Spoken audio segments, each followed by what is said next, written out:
Hey guys, another video for you today. I'll be showing you my multi-stage auto lockout sand shop. Now it sounds complicated, and it kind of is, but let's get right to it. So you have your normal sand shop set up, put sand in there and you get your item. So bow for 4 sand. And we get our bow. And of course you can keep paying it and get another one. So it's going to work all nice like that. So if we go up here, you notice there's actually 2 dispensers.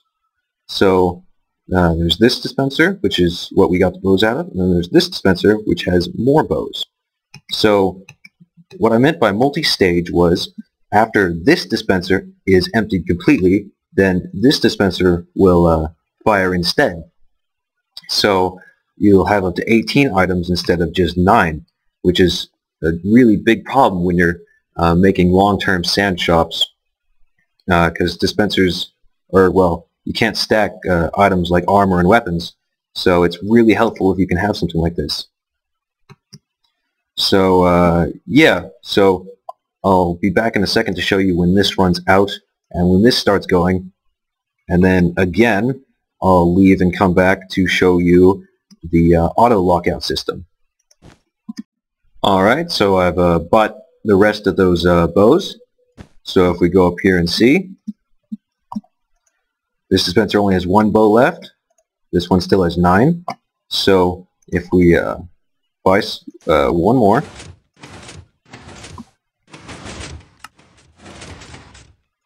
we get that last bow. So now we have 9. And let's buy one more and I'll show you how it comes out of the next one.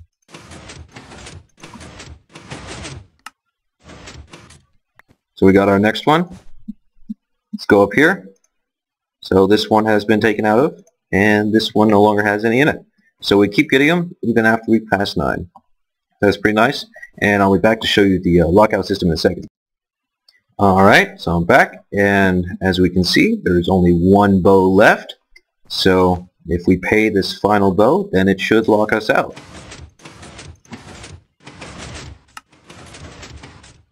And there we go, we paid the final bow and it locked us out. So we can't get any more, can't put any more in, so it can't take our money. And yeah, I'll be back in a second with the actual redstone. Alright, back with the redstone. It's a bit big, as you can see. It goes out a fair ways, but it is only 3 wide. So it's really easy to just stack them next to each other and make a really compact sand shop.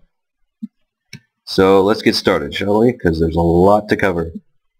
So first off, we'll start with where you put the sand in.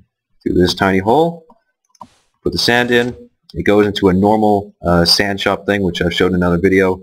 If you want this more in depth, you can go look at that. Yep, pretty much you pay it. And then once you pay the final amount, it sends a pulse up here. Sends a pulse up here into the first dispenser, and that dispenser will fire and drop the item down, and at the same time it'll also send a pulse, a delayed pulse, as you can see, to this piston right here, which controls the ceiling block. So this piston will retract after a delay and drop the item to where the buyer is standing.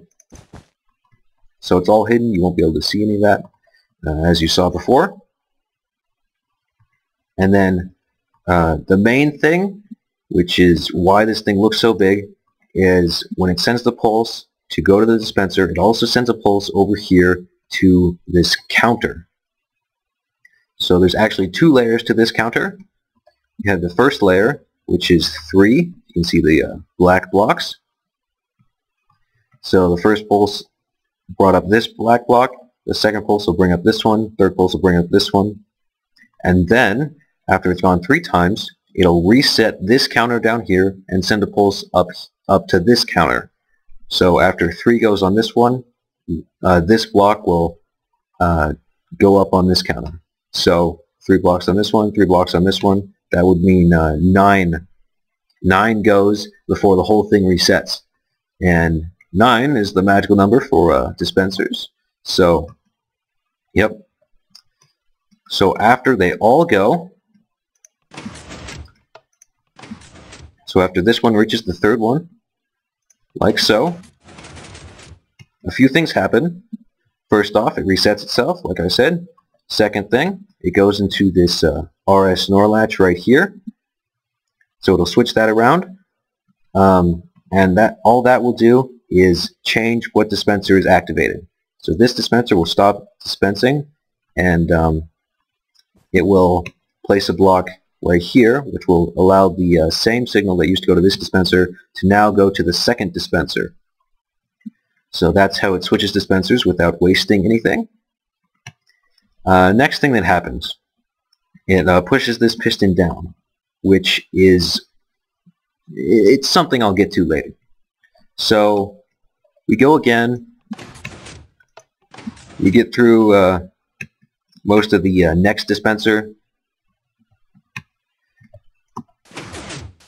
So that would be 8 right there, because there's 2 right there. That would mean 6. And then 2 right there, which is another 2, so 8. And then if we put this next one in, it'll reset, and it will also reset this one. So now that the first dispenser is already emptied and the second dispenser is about to be emptied, it needs a system in place that will lock you out so you can't spend any more money. And so, yeah, you can't get ripped off or anything like that. So if you remember, this piston came down with the RS NOR latch that changed the first time we went through the dispensers. So that came down, and if you'll notice, it completes a redstone path over to this piston right here, which controls the redstone lamp block that will push forward and lock you out of the system. So, yes. So now if you notice, when this block comes up, the reset line, which resets the counters, it goes down here, but it also goes down to this separate mechanism right here.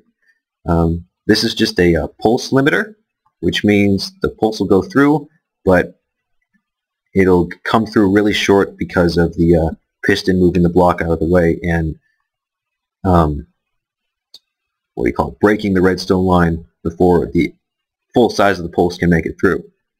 And that'll send a very short pulse down here to the piston controlling the redstone lamp. So it'll go really quick, and the redstone lamp will get stuck there. So it's pretty much a little T flip-flop. And yeah, that's how it locks you out. So let's see it lock out. So there you go. So there's a bunch of stuff that happened there. There was the dispenser dispensing the last arrow, the last bow. There was the counters resetting, so they're all down to 0 now. And there was also this redstone line which sent the short pulse over to this piston and locked you out of the system. So now you can't pay any more sand. And one thing I forgot to show earlier, or actually forgot to set up, is that if you want this redstone lamp to light up, so it's a better indicator of when you've already bought out the sand shop, then you just put another block and a piece of redstone on top of this, on top of the torch that controls the initial piston. And that's all there is to it. So yeah, I hope you guys enjoyed. I'll put the MC Edit schematic and this world up on PlanetMinecraft for you guys. Yeah, so I'll see you next time.